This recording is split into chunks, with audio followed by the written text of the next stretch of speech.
A man loses 12.5% of his money in tax.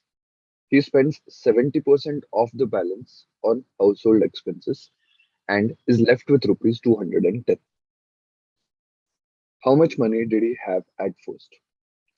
Let's assume he had X rupees at first.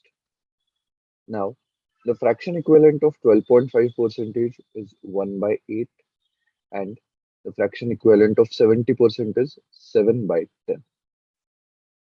Now, we can assume that these are two successive percentage changes happening, and in both of them, it has a negative concept attached to it. Here it is loses, and here it is spends. So the original amount is X. So we use our normal concept, that is new value is equal to old value into multipliers. Now, because there are two negative concepts applicable here, there will be two multipliers. So let's try and solve this. So now the person has rupees 210 left with him. So this we can equate it to the new amount. So 210 is equal to old amount, we have assumed it as X.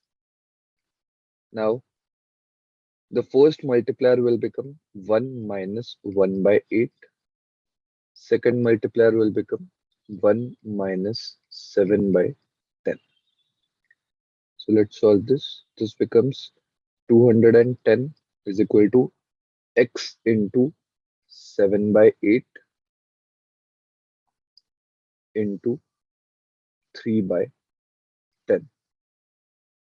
So 7 threes are 21, 21 tens are 210. So therefore X value comes out to be 800. So that is your answer.